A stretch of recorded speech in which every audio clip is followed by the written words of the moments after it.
మేమందరం నీతో ఉన్నాము, నువ్వు బాధపడకు, నువ్వు చేసింది నిన్న మామూలు విషయం కదా, ధైర్యంగా ఉండు. మేము నీకోసం అసెంబ్లీలో మేము కొట్లాడుతాం, అసెంబ్లీలో ఆశాల తరఫున మేము కొట్లాడుతాం, ధైర్యంగా ఉండండి.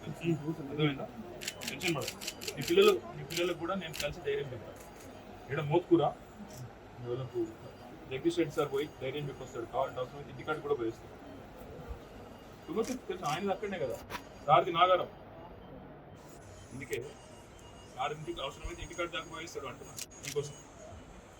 సారు పడిపోతుంది సార్, రావాలనే పరిస్థితులు ఉన్నాను, బయట ఉన్నా, ఏడుపు ఒకటే ఏడుపున్నా. నువ్వేం చేస్తున్నావు? మూడు పని చేస్తాను, రెండు పని. గంట సేపు మీ ఫ్యామిలీ మీరు మాట్లాడుకోరి, ఒకవేళ ఈడ ఓకే అనుకుంటే ఈడ, లేదంటే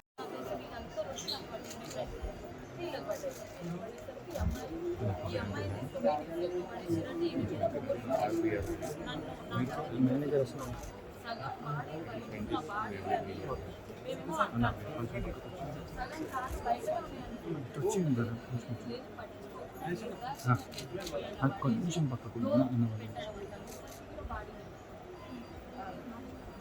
మనిషిని అసలు మొత్తం లోపలికి అనకుండానే సగం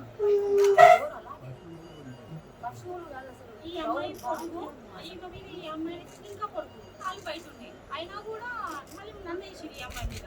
ఆ కాలు బయట నన్ను వేసి ఎత్తుకొని వెళ్ళడం అని అట్లనే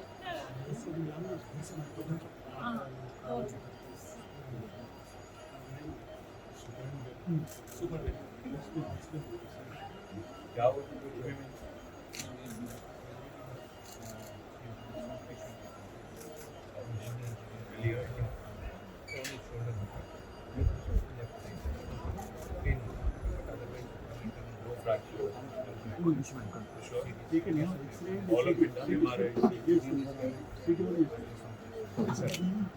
ఎంతమంది చేరారు మొత్తం?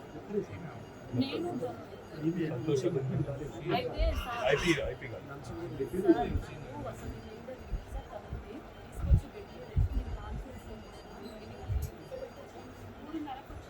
పన్నెండు గంటలకు ఓడిపోతే 3:30కు వచ్చిందన్న. 1:20 వరకు బల్లగూడ పోలీస్ స్టేషన్ గంటన్నర చేసి నైట్ వెళ్ళిపోయాను. మార్నింగ్ వచ్చాను, కాలు పెయిన్ వస్తుంది నాకు, ఇట్లాంటి దెబ్బలు అయినాయి లోపల. అసలు ఘోరం మార్నింగ్ రాగానే కొంచెం బీపీ చూడండి, ఇదంతా నటనంట. అన్న వీడియోస్ అన్న నటన అనేది నా దగ్గర అన్ని వీడియోస్.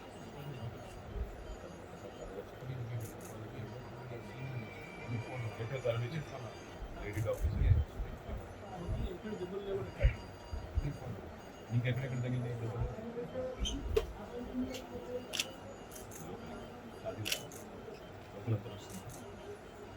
ఏ ఊరు? మోత్కూర. ఎందుకంటే ఇక్కడ మీ హోటల్ ఆడికెళ్ళి సీదా ఇడికే వచ్చింది, పోలీస్ స్టేషన్ తీసుకెళ్ళి పోలీస్ స్టేషన్ సవితక్క కూడా వచ్చింది.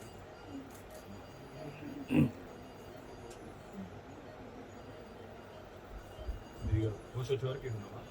పిల్లలు ఎంతమంది రేండి? అంత ఏజ్ అంట పిల్లలకు తెలిసిందా?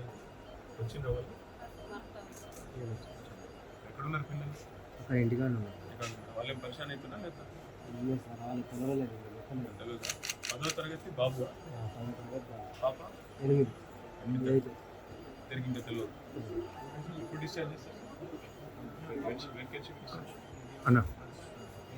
My humble request, don't see ever not to happen unfortunately it has happened. ఆమెకి కొద్దిగా మంచిగా దాకా ఉంచుకొని చూసుకుని don't deal to government pressure, వాళ్ళు ఏదో పంపించేయండి అంటే. దయచేసి లేదు మీరు చూసుకోమంటే మేము ప్రైవేట్ హాస్పిటల్ కనెక్షన్ చేస్తాం సిన్సియర్గా. ఒకవేళ మీ మీద ప్రెజర్ ఉంది గవర్నమెంట్ అంటే మేము తీసుకొని పోతాం. మాకు అట్లన్నా कोई तकलीफ है आपको बता दो, आप बेफिक्र रहो. आप जो लड़ाई करें ना, आपके बाकी 25,000 आपके बहने వాళ్ళందరికీ లాభం అవుతుంది, నీ వల్ల వాళ్ళకి లాభం అవుతుంది. నీకు కొంత అస్వస్థత అయింది, మీ ఆయన కూడా ఇబ్బంది ఉండొచ్చు, మీ కుటుంబానికి ఇబ్బంది కలగచ్చు, కానీ మొత్తం ఆశయాలకు నీ వల్ల నీ పోరాటం వల్ల మీ సంతోషం పోరాటం వల్ల లాభం అవుతుంది. వేడువకు నీకు అన్ని రకాలుగా నేను అండగా ఉంటా. ఒక 2 दिन यहीं पे रख लेंगे. 2 రోజుల తర్వాత నేను డిశ్చార్జ్ చేస్తారు. ఒకవేళ అవసరం ఉంటే మీకు ఒకవేళ ఇక్కడ నచ్చకపోతే ప్రైవేట్ కూడా షిఫ్ట్ చేద్దాం, ప్రైవేట్గా వెళ్ళిపోతాం. మీరు ఒక్కసారి గంట సేపు మాట్లాడుకొని చెప్పండి. మహమూద్ భాయ్ కన్నా లేకపోతే మన రాంబాబుకో నారాయణకో లేదా సంతోషం ఎవరికి చెప్పినా పర్వాలేదు, మేము షిఫ్ట్ చేస్తాం. ఒకవేళ మీకు నచ్చదు, మంచిగా చూసుకుంటారు, వాళ్ళు కూడా పాపం సిన్సియర్గా డెడికేటెడ్గా పనిచేస్తున్నారు. మీరు ఎట్లయితే పనిచేసినారో అమ్మ కరోనాలో ఆశాలు మొత్తం, వాళ్ళు కూడా పాపం వైద్య సిబ్బంది కూడా పనిచేస్తున్నారు.